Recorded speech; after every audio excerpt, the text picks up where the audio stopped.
Hey guys, Ron here, and almost half a year ago I brought Joey, aka pokeaimMD, on to talk about a few Pokemon who are actually really good at battling. As a person who rarely battles competitively, my opinion on Pokemon has nothing to do with how good a specific Pokemon is in battle, and a lot of times I see a Pokemon's base stat total and I'm super surprised. There are a bunch of Pokemon whose stats are unexpectedly high, so much so that this video is actually only part 2 of 3 videos. So once again, Joey is here to tell us how we can utilize these Pokemon in competitive, Smogon-regulated single battles. Exactly, and Ron will talk about his casual experience with these Pokemon and the general perception of these mons before and after you use them. Yeah, because after all, the entire purpose of these videos is to allow you guys to use the Pokemon you're interested in, or ones you want to begin appreciating more. Keep in mind that we recorded this video before Sword and Shield came out, but the point still stands. These Pokemon are surprisingly useful in the games they debuted in, or later, even if they can't be currently used in Generation 8. But maybe let's celebrate them because there's hope that these Pokemon are part of the 200 we get in the expansion pack. Now let's begin with Tentacruel. Okay, so I simply never knew it was good. Considering Tentacruels are everywhere, I thought it would evolve into a Pokemon with a base stat total of like 460 max, but when I looked at its stats some time ago, I was surprised how bulky and fast it was. So now that I actually want to use him, how would I? Well, one of the main ways that Tentacruel is used is an offensive or even defensive rapid spinner. It's actually incredibly bulky on the special defensive side, and the biggest thing is it has base 100 speed, which allows it to rapid spin pretty fast, if you want to say that, and freely. On top of that, it has a pretty cool ability in Clear Body, and it's pretty cool for spinning away hazards like Sticky Web. And also being a poison type, absorbing toxic spikes upon switching makes Tentacruel even better. And with Clear Body, you don't get the drop from Sticky Web, so that's why it makes it really cool at spinning that away. Another way you could actually use it would be maybe with Acid Spray to support and check water and fairy types. It has such great resistances with its dual typing, and fairy and water are the big ones that come to mind. Alright, so I mean, if you're at least planning to use it in a Hoenn game, I know there is already an abundance of water types, but it's not a bad idea to use one on your team and give him like Sludge Bomb or Wave, Dive, Waterfall, and Surf. I mean, someone's gonna have to be taught those HMs. Cryogonal! Now, not many people want to use Cryogonal, but that doesn't negate the fact that nowadays this thing is impressively strong. I never knew its special defense was that high, but that doesn't really mean much if it isn't at least offensively strong and fast. Turns out it is. Is there any way this translates to it being helpful in a battle?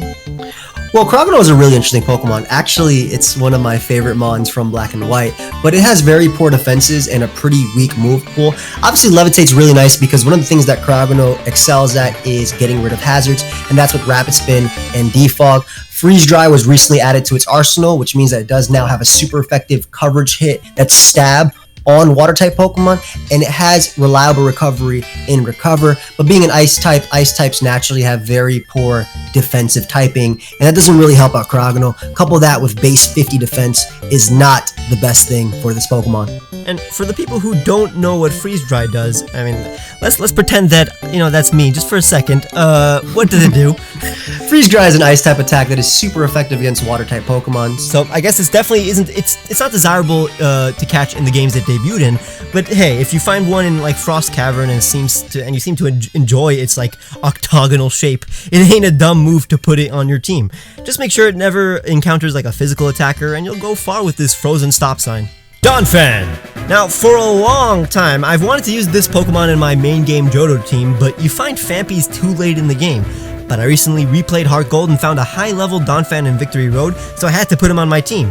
It ended up being the MVP at the Elite Four. Before then, I just wanted to use it because I loved the design, but now I know it's strong, at least in casual playthroughs, so please tell me that it's good in the metagame too. It's funny because Donphan is actually RU, and for a long time it was seen as a meme pick, a Pokemon that was like, oh, okay, if you're newer to the game, you're going to use this. But it's actually risen up to be one of the best offensive spinners in the game. As I mentioned, it does have Rapid Spin, it has a great immunity in Electric type, as well as Sturdy, and Sturdy, if you guys didn't know, works like a Focus Sash. So if you're at full HP, if your Donphan gets hit by Hydro Cannon, it will survive on 1 HP. And on top of that, it has a great move pool. Earthquake is excellent stab. It has Knockoff, which is amazing for those Pokemon that are actually, you know, avoiding the ground. It has priority in Ice Shard as well, or Stone Edge to deal with flying types as well, and Toxic is also used. Overall, Donphan is actually a really cool Pokemon, and having that base 120 attack and defense makes it a great offensive spinner to Pokemon that are in the metagame. Yeah, when I was using one in my game, I gave it like such a diverse moveset to counter all of its weaknesses. I was astounded by the choices it had to learn from the move tutor like Thunder and Fire Fang, but that's just casual stuff. I'm glad to know that you're able to use it in so many ways. Leavanny! By now everybody knows that Univa's assortment of bug types is extremely respectable, but Leavanny is always thought of as the weakest of the Univa bugs. But its base stat total is 500 and its stats are so well balanced, while still having some peaks in attack and speed, so why in the hell wouldn't you use it? Why is it not good enough, Joey? Well, it doesn't really have that big of a niche outside of being a sticky web setter. It's cool offensively. Unfortunately, Bug and Grass does not cover much, and it does have some cool support moves in moves like Knockoff and even Magic Coat, which can be pretty cool. If your opponent is going for Taunt or Stealth Rock, you can bounce them back with a priority move. Also, not being able to switch in on most types. It's fast, but not that fast. However, I think that if this Pokemon had better coverage moving like Earthquake, Stomping Tantrum, or even like Close Combat, it'd be really cool. I do like its design though, and I like its smiley face, so I'll just say that. Thank you for saying something nice about Leavanny, Joe. I mean, I used one in my Black 2 Nuzlocke, and it did very well. I did it as a statement that Univa's early rude bug type is the strongest of them all, at least before Gen 7, and I was totally correct. But yeah, I mean, I agree with the fire weakness. That's not really a good thing for competitive. Mudsdale! Dude, I used to be indifferent to Mudsdale, but then I caught and used one in Ultra Moon. My mind is completely changed. Can we gush about Stamina?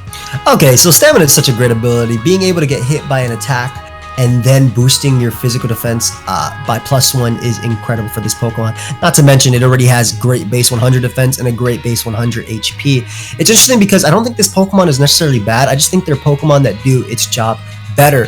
It kind of has a weird move pool where it's not necessarily suffering, but it's not necessarily amazing, right? Like, it has Earthquake, which we already know. It's Stab and it's good. It has Rock Slide, but Rock Slide could be something like Stone Edge to be better, right? Yeah. It has Heavy Slam, which doesn't really cover much for this Pokemon because Earthquake and Rock Slide already hit much. And same thing with Close Combat. It doesn't have any reliable recovery, which I think would be incredible for this Pokemon.